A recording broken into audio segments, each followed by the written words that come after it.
Nous bénissons le Seigneur ce matin pour la grâce qu'il nous accorde de commencer cette deuxième matinée de notre dévotion matinale sur le thème « Chasse celui qui est assis à la porte de ton année 2023 ».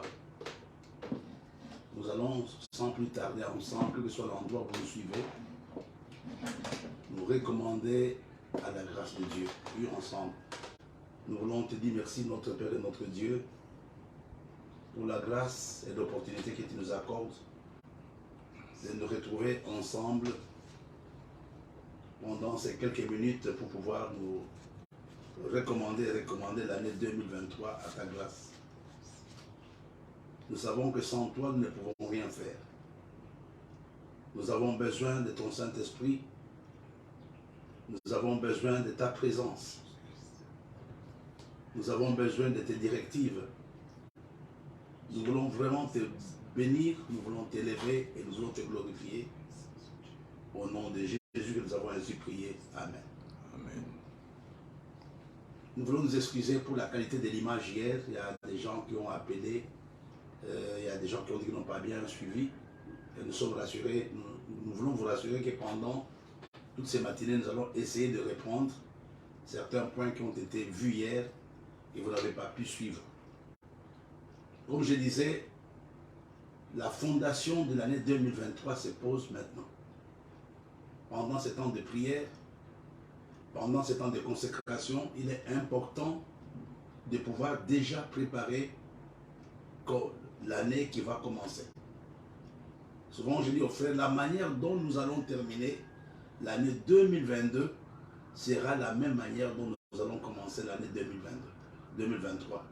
C'est la raison pour laquelle il est important de commencer l'année dans la prière, de terminer l'année dans la prière. Donc nous avons commencé un programme de 3 jours de prière. La semaine prochaine, nous ferons la même chose. On sera ici le matin, le mercredi, le jeudi et le vendredi. Et on va garder la même vitesse jusqu'à la fin de l'année. Alors, j'aimerais qu'on lise un texte. Je reprends le thème. Chasse celui qui est assis à la porte de ton année 2023. Avant de donner la suite de ce programme, j'aimerais que chacun d'entre nous prie maintenant du Seigneur que toutes les puissances qui veulent m'empêcher d'accéder victorieusement à l'année 2023 tombent au nom de Jésus. Prions ensemble. Seigneur, notre Père et notre Dieu, nous nous tenons devant toi. Nous prions pour que toutes les puissances du monde invisible qui veulent nous empêcher d'accéder à l'année 2023, toutes ces puissances qui se sont assises à la porte de notre année puissent tomber au nom de Jésus. Nous voulons, notre Père et notre Dieu, nous recommander véritablement à toi ce matin. Nous voulons ce matin revendiquer notre entrée. Nous refusons, nous ne croyons pas que quelqu'un va nous arrêter. Nous sommes convaincus, Seigneur, que nous allons entrer victorieusement dans l'année 2023. Nous voulons te bénir, notre Père. Nous voulons te bénir, notre Dieu, au nom de Jésus. J'aimerais ce matin qu'on lise quelques passages. D'abord, un texte dans le livre d'Apocalypse, chapitre 3. Apocalypse, chapitre 3. C'est un texte sur lequel nous avons prié hier. Verset 7 et verset 8, la Bible nous dit: écrit à l'ange de l'église de Philadelphie.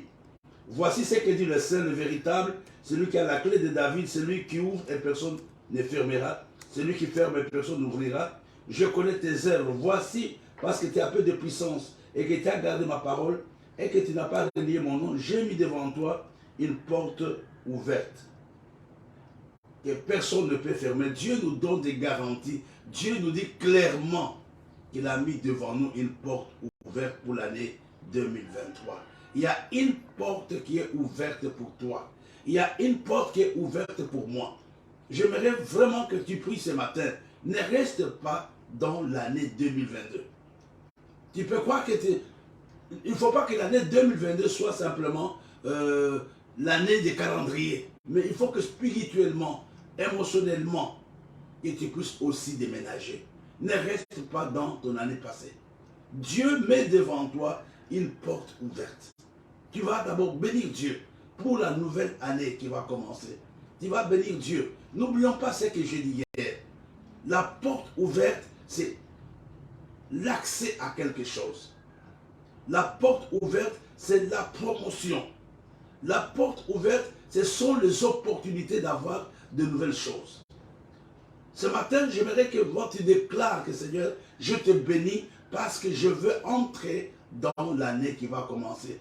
Non seulement à cause des calendriers des hommes, mais spirituellement, je posséderai mon année 2023. Au nom de Jésus, prions ensemble. Ce matin, notre Père et notre Dieu, nous prions pour notre porte ouverte. Nous prions, Seigneur, pour l'année 2023. Nous déclarons que nous allons la posséder. Nous déclarons, Seigneur, qu'elle sera la nôtre. Nous déclarons qu'aucun adversaire ne peut nous arrêter ce matin. Nous voulons te bénir. Nous voulons te glorifier au nom de Jésus. Au nom de Jésus. J'aimerais qu'on lise un texte dans le livre de Deutéronome, chapitre 2. Deutéronome, chapitre 2. C'est un texte que nous avons vu hier soir pour nous montrer l'importance de ce que nous sommes en train de faire. Deutéronome, chapitre 2, au verset 24. Deutéronome 2, 24. La Bible nous dit, levez-vous, partez et passez le torrent de l'Arnon. Vois, ça c'est Dieu qui parle, il parle à Israël, je livre en tes mains Sion, roi de Hesbon, l'Amoréen et son pays. Commence la conquête, fais-lui la guerre. Dieu te livre l'année 2023. Commence la conquête aujourd'hui et fais la guerre aujourd'hui pour chasser celui qui est assis à la porte de ton année, qui doit faire la conquête, qui doit lui faire la guerre. Il y a des puissances qui ne veulent pas que tu possèdes ton année 2023. Il y a des puissances qui ont juré que tu n'entreras pas. Il y a des puissances qui ont dit, même si l'année 2023, tu seras comme en l'année 2022. Ce matin, tu vas encore prier, dis Seigneur, je possède mon année. Donne-moi la capacité, soutiens ma vie de prière pendant ces quelques 15 jours qui me restent pour que j'entre victorieusement dans l'année 2022. Au nom de Jésus, puis ensemble. Seigneur notre Père, Seigneur notre Dieu, ce matin, nous disons, répands au milieu de nous l'esprit de prière, répands au milieu de nous l'esprit de supplication, Seigneur. Nous prions, Seigneur, pour l'année 2022. Nous prions pour l'année 2023. Nous voulons entrer victorieusement dans l'année 2023. Nous te bénissons, notre Père. Nous te bénissons, notre Dieu, au nom de Jésus. Au nom de Jésus. Au nom de Jésus. Quels que soient les adversaires qui se sont mis devant la porte, Seigneur, de l'année 2023, je déclare ce matin que j'entrerai. Je déclare ce matin que je posséderai mon année 2023. Je te bénis, mon Père. Je te bénis, mon Dieu, au nom de Jésus. Au nom de Jésus. Hier soir, j'ai dit quelque chose de très important. Je peux vous rappeler, pour ceux qui n'ont pas suivi, je disais que quand nous parlons de portes, les portes sont liées à 5 notions importantes. Quand nous parlons de portes, il y a 5 notions essentielles que j'aimerais qu'on retienne. La première notion, les portes sont liées aux hôtels. Un hôtel peut être une porte. Les hôtels sont liés, je disais que les portes sont liées aux hôtels. La deuxième chose, la manière dont tu vis, le style de vie que tu mènes, peut être une porte. Il y a tellement de choses que les gens font qui peuvent être des portes d'entrée des démons. Et qui peuvent aussi être des portes par lesquelles la grâce de Dieu quitte leur vie. Le corps même de l'homme peut être une porte. Le lieu que nous fréquentons peuvent devenir des portes. Et le temps peut être une porte. Ce matin, nous allons voir, pendant quelques minutes, je vais prendre quelques minutes pour prier par rapport à cela. Quelles sont les portes, plutôt, quels sont les esprits qui peuvent s'asseoir devant la porte? C'est le nœud même de notre prière. Quels sont ces esprits? Pendant les 2 jours, j'ai essayé de nous préparer, de comprendre un peu la notion de la porte. Mais quels sont les esprits qui peuvent posséder la porte d'une personne? Quels sont ces esprits? quels sont les esprits qui peuvent posséder l'année d'une personne? C'est ce que j'essaie de te dire ce matin. Il faut d'abord identifier les esprits qui peuvent posséder ta porte. Mais quels sont ces esprits? Tu ne peux pas chasser celui que tu ne connais pas. Quels sont les esprits qui peuvent posséder une porte? Quels sont les esprits qui peuvent t'empêcher d'entrer victorieusement dans l'année 2023? Je suis en train de te parler de ça ce matin. On va lire un texte, je pense que vous le connaissez, un texte extraordinaire. Et nous allons le lire et nous allons prier. C'est dans le livre de 2 Samuel chapitre 5. 2 Samuel chapitre 5. Un texte extraordinaire, verset 6 au verset 7. Si tu ne l'as jamais lu, tu vas le lire ce matin. 2 Samuel chapitre 5, verset 6 jusqu'au verset 7. La Bible nous dit, le roi, il s'agit de David, marcha avec ses gens sur Jérusalem contre les Jébusiens, habitants du pays. Ils dirent à David, tu n'entreras point ici, car les aveugles, même les boiteux te repousseront. C'est que voulait dire, David n'entrera point ici. N'oublions pas que David est en pleine conquête. Mais ici, les gens s'élèvent que tu ne peux même pas entrer. Même les aveugles peuvent te repousser. Il a dit, écoute, malgré ce que tu fais là, tu ne peux pas entrer en 2023. Même les aveugles vont te repousser. Mais la Bible nous dit, mais David, alléluia, s'empara de la forteresse de Sion, c'est la cité de David. Malgré ce que les gens avaient dit, David avait fini par posséder la cité de Sion. Le premier esprit, je vous donne, c'est un bloc d'esprit, qui s'est assis devant la porte de ton année 2023, c'est l'esprit d'intimidation. Non seulement c'est l'esprit d'intimidation, c'est l'esprit de mépris. C'est l'esprit de l'humiliation. Tu te regardes, tu te sens sale. Tu te regardes comme non, moi, Barthélemy, je suis un quoi? Je fais quoi à l'église? Je suis quel pasteur? Le diable est en train de t'injecter les idées, de penser. Regardez celui, le grand guerrier David. Les gens qu'il était en train de battre lui disent que les aveugles et les boiteux vont te repousser. Ça signifie que tu ne vaux pas grand-chose. Tu ne peux même pas entrer. Je pense que si David avait suivi ça, il allait avoir peur. On l'a méprisé. C'est l'esprit de mépris. C'est l'esprit de l'humiliation. C'est l'esprit de l'intimidation. Il y a plusieurs choses, je n'ai pas le temps. Tu peux te mépriser à cause de ton état social. Tu peux te mépriser à cause de ta situation maritale. Que je suis célibataire, qu'est-ce que je peux faire de bon dans ce monde?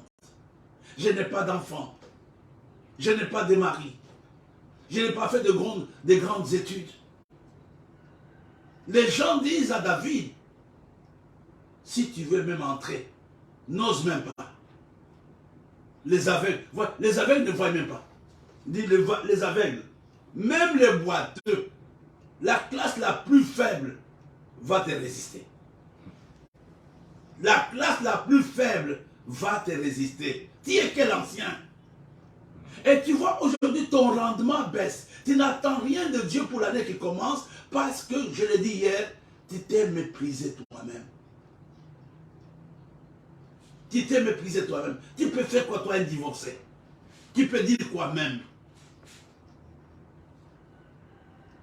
L'esprit que tu dois combattre ce matin, pendant cette intercession matinale, tout esprit qui m'intimide, tout esprit qui m'amène à avoir une mauvaise image de moi-même, tout esprit d'humiliation.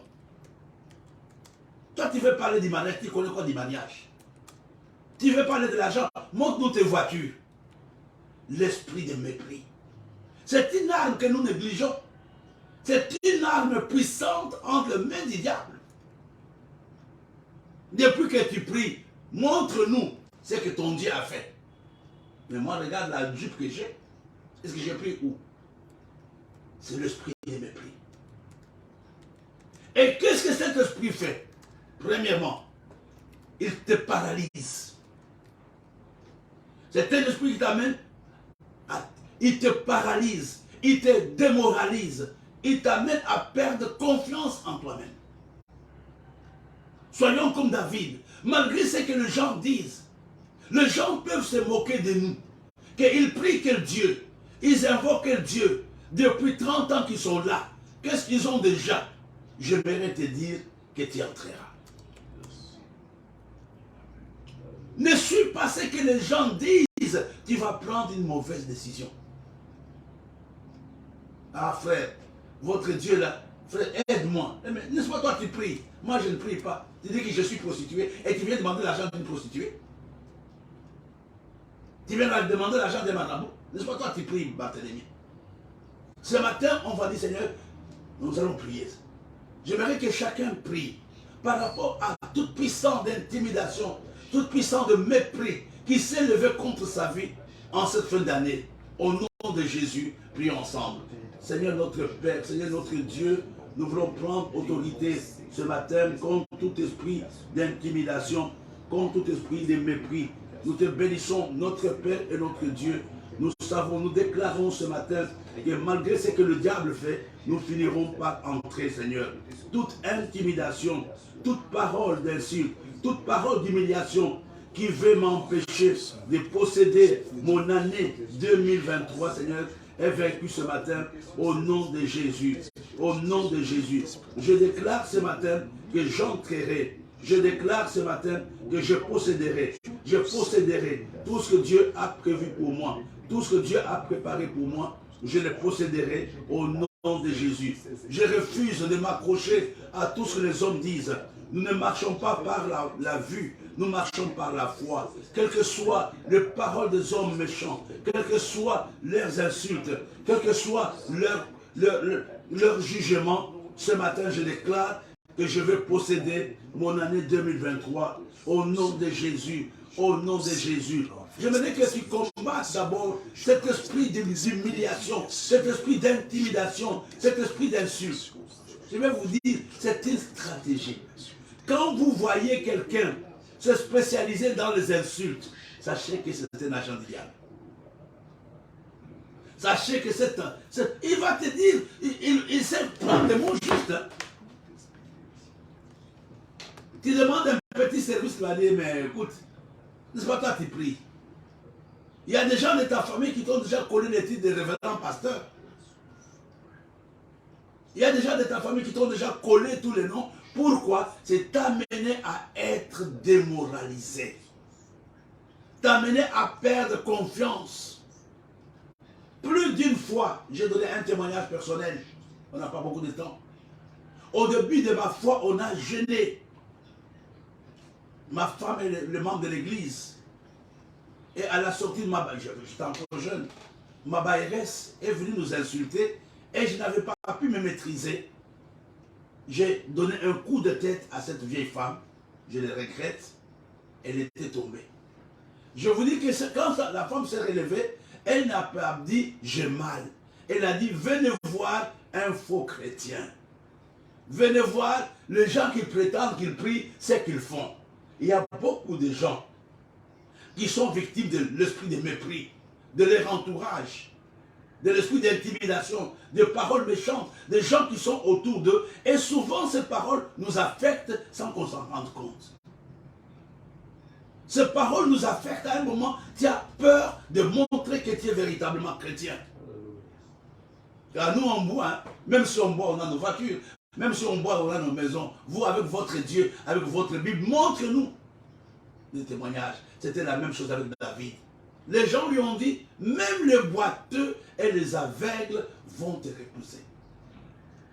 Ce matin, tu dois encore prier. Dis que ces paroles que j'entends depuis les années doivent s'arrêter ce matin et je dois posséder ma possession. Au nom de Jésus, prions ensemble. Ce matin, notre Père et notre Dieu, je me tiens devant toi. Je prie, Seigneur, je prie maintenant pour que toutes les paroles que j'ai écoutées, qui m'ont blessé depuis des années, toutes les paroles, les insultes, les humiliations de 2020, qui m'ont paralysé, qui m'ont démoralisé, qui ont bloqué mon esprit d'initiative, je les chasse ce matin au nom de Jésus. Je les chasse ce matin au nom de Jésus. Je les chasse ce matin au nom de Jésus. Au nom de Jésus. Amen. On va prendre le deuxième esprit. Je vous ai parlé des esprits qui sont assis, des esprits d'insulte, d'humiliation, d'intimidation, qui sont assis devant ton année. Et quand tu es seul, tu commences à penser à ce que ta femme t'a dit, à ce qu'un collègue t'a dit, tu n'as plus envie de combattre. Tu dis, mais ancien partenaire, mais toi tu pries. Je ne sais même pas que Dieu t'y prie. Si tu pries, pourquoi tes enfants sont comme ça? Et quand tu ne fais pas attention, ces paroles peuvent enlever la foi en toi et même la confiance en Dieu. Et toi, tu pries. N'est-ce pas, tu travailles avec l'évêque. Pourquoi tu as cette situation? Là, c'était les mêmes paroles que David a écoutées. N'oublions pas que David, c'est un guerrier, un conquérant, un combattant. Les gens nous disent que même les aveugles et les boiteux vont te chasser. Tu ne vas même pas entrer. Un dauphin. C'est pas facile quand on te dit ça. Certainement, ils pouvaient même avoir peur à dire, mais sur quoi ces gens comptent? Mais la Bible nous dit que David s'était emparé de la forteresse. On va prendre un autre texte. Le premier esprit, ce sont les esprits d'intimidation, ou même j'aimerais qu'on commence, les esprits de mépris, d'intimidation et d'insulte qui se sont assis devant ta porte. J'ai essayé de vous expliquer c'est quoi l'esprit de mépris. L'esprit de mépris te démoralise, te paralyse et enlève l'esprit de créativité. Et tu vois quelqu'un qui ne connaît même pas Dieu, il va te traiter un faux pasteur, un faux chrétien. La personne ne connaît rien de Dieu. Et n'oublie pas que c'est une stratégie démoniaque pour t'empêcher de posséder ta possession, pour t'amener à te compromettre. Tu demandes service à ton frère, à ta soeur qui est dans le monde, il va dire, mais nous on adore, vous dites que nous sommes des païens, n'est-ce pas? Toi tu es le petit frère de Jésus, qui te donne de l'argent là, les 50 000 francs que tu cherches. Je pense que beaucoup qui me suivent ont déjà suivi de telles paroles. L'esprit de mépris, d'insulte et d'intimidation. On va prendre le deuxième esprit. Si on ne voit pas tous les esprits, demain on va continuer. Dans le livre de Actes chapitre 19, Actes chapitre 16. J'appelle ça les geôliers. Actes chapitre 16. Les geôliers, mes bien-aimés, dans le français, un geôlier c'est quelqu'un qui est chargé de surveiller les détenus, les prisonniers. Actes chapitre 16.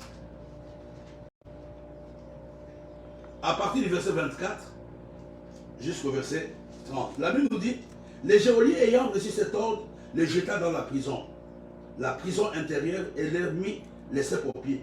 Vers le milieu de la nuit, Paul et Silas priaient et chantaient le louange de Dieu.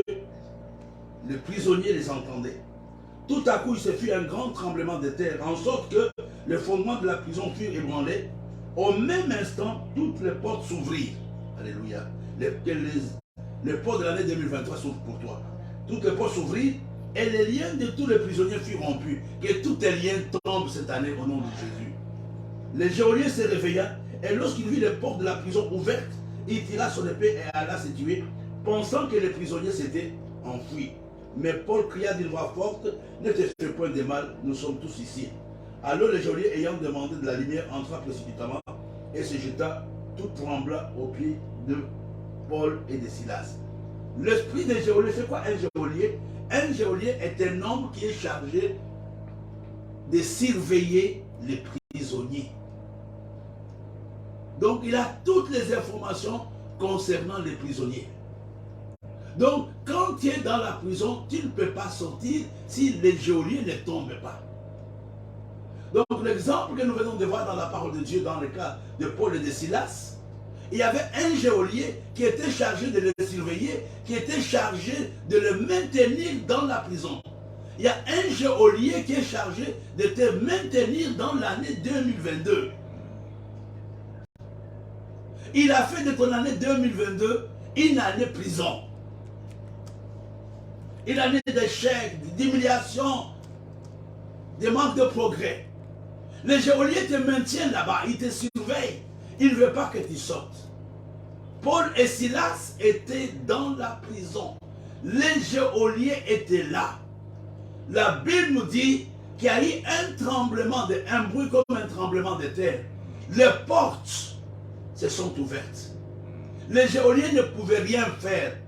J'aimerais te dire à toi qui me suis, que ton geôlier ne peut rien faire quand Dieu décide d'ouvrir tes portes.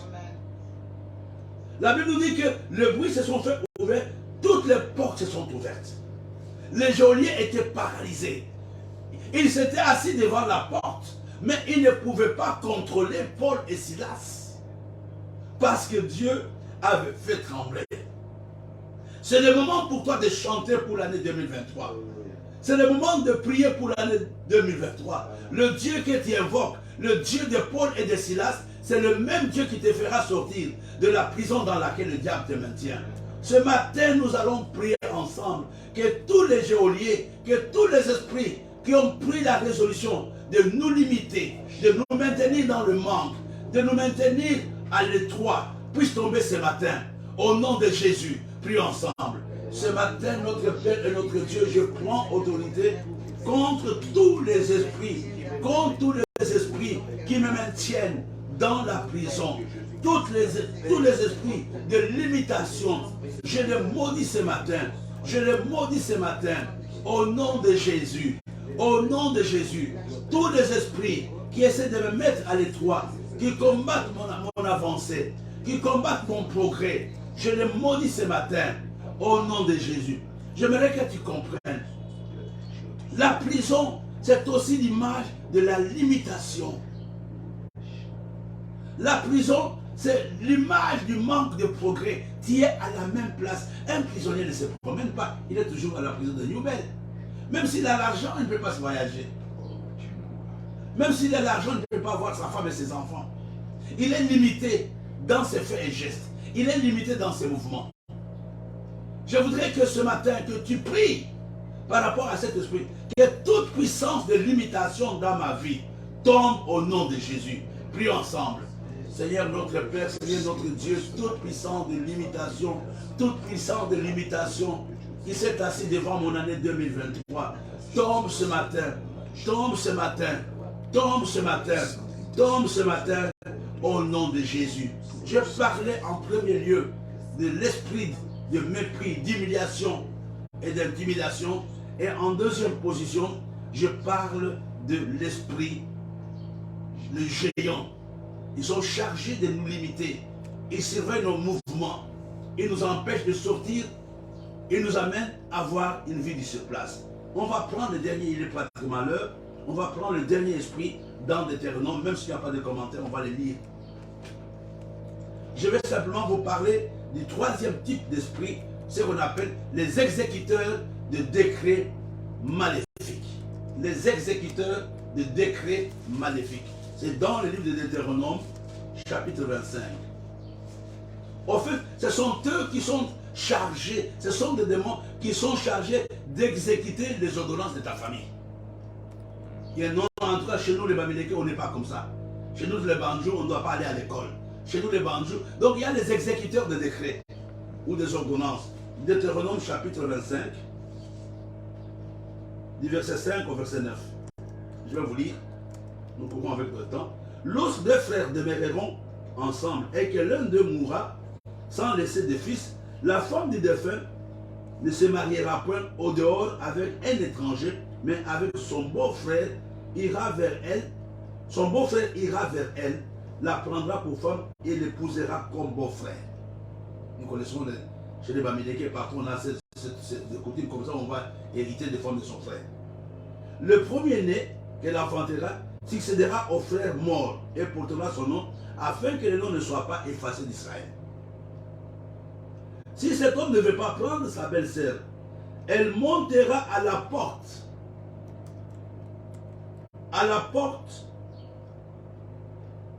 vers les anciens et dira: mon beau-frère refuse de relever en Israël le nom de son frère. Il ne veut pas m'épouser par droit de beau-frère. Les anciens de la ville l'appelleront et lui parleront. S'il résiste, il dit: je ne vais pas la prendre. Alors, suivez-moi, le verset 9. Alors sa belle-sœur s'approchera de lui en présence des exécuteurs, en présence des anciens. Et qu'est-ce qu'il va faire? Lui ôtera son soulier du pied. Et lui crachera au visage. Voilà. Vous voyez à peu près. On enlève les chaussures, on te crache au visage, en prenant la parole, et dira: ainsi sera fait l'homme qui ne relève pas la maison de son frère, et sa maison sera appelée en Israël la maison des déchaussés. Regardez, tu n'as pas de liberté. Parce qu'il y a les exécuteurs des ordonnances maléfiques. Tu refuses d'épouser ta belle-sœur parce que tu ne l'aimes pas. Peut-être c'est elle-même qui t'a gardé, celle qui t'a élevé. C'est une vieille maman qui te dit que sois mon mari. Et tu refuses. Ta belle-sœur t'enlève la chaussure du pied. Tu es bloqué. Non seulement elle t'enlève, elle crache au visage et sur toi. Il y a des gens comme ça qui sont des chrétiens, qui ont violé, entre guillemets, les ordonnances de leur famille. Les ordonnances, les décrets de leur famille.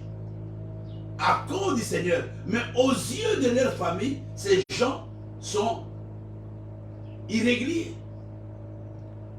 On va chercher un droit légal pour te combattre. Et vous allez voir qu'il y a des gens qui ont des problèmes de progresser spirituellement. Pourquoi? Parce que les exécuteurs de leur famille le réclament. Et tu vas voir que tu es dans le Seigneur, mais tu n'arrives pas à t'épanouir. Parce que l'esprit Bamileke te cherche. Il y a quelqu'un qui fait appliquer la loi. Il te dit: voilà ce que la loi de ta famille dit. Mais n'oublie pas que ta famille aujourd'hui, c'est Jésus lui-même. Ta souche se trouve en Jésus.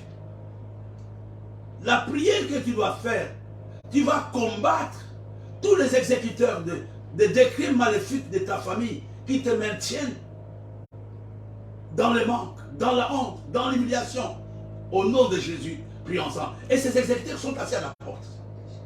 La belle-sœur part trouver les anciens qui sont assis à la porte. Tu vas prendre autorité contre tous les décrets de ta famille qui te combattent. Au nom de Jésus, prions ensemble. Seigneur notre Père, Seigneur notre Dieu, ce matin, nous nous tenons devant toi. Nous prenons autorité. Je prends autorité contre tous les esprits de ma famille qui me réclament, notre Père, notre Dieu. Contre tous les esprits de ma famille qui m'accusent injustement. Ce matin, mon Père et mon Dieu, je condamne leurs paroles, je condamne leurs ordonnances, je condamne leurs décrets. Ce matin, je déclare que ma source se trouve en Jésus. Je proclame ma libération ce matin au nom de Jésus. Au nom de Jésus. Nous avons parlé des trois esprits qui peuvent s'asseoir devant notre porte. Le premier esprit, l'esprit de mépris, d'intimidation. Le deuxième esprit, je parlais de l'esprit de geôlier qui est chargé de nous limiter, de nous contrôler et de nous surveiller. Et je finis par les exécuteurs de décrets maléfiques. Donc, qui pensent qu'ils ont des droits sur toi, qui pensent que tu as violé le fait que tu es devenu chrétien, le fait que tu n'adores plus le crâne. Pour eux, tu n'es pas régulier, quoi. Tu n'es pas normal, tu es irrégulier, je voulais dire. Tu es à l'illégalité. Ce matin, j'aimerais vraiment que tu n'oublies pas ces esprits. Ce sont des faits qui sont vrais. J'ai connu un homme de Dieu, un Indien, qui avait une grâce particulière. À un moment, il a commencé à sécher. Mais quand il est entré dans la prière, Dieu lui a dit que ce sont les esprits de sa famille qui le réclamaient, qui pensaient qu'il n'avait pas le droit d'être chrétien. Il y a des gens qui combattent la vie chrétienne. Il y a des gens qui te réclament. Non, non, je n'ai pas dans des réunions de famille. Mon frère, il y a des exécuteurs qui sont en train de te faire payer ta vie chrétienne. Fais attention. 3 esprits qui peuvent s'asseoir devant, que nous devons chasser. Le mépris et l'intimidation, les geôliers et les exécuteurs de décrets. Ayez une bonne journée. Rendez-vous demain à 6h30. Rendez-vous demain aussi à 18h pour notre intercession. Que Dieu vous bénisse. Amen.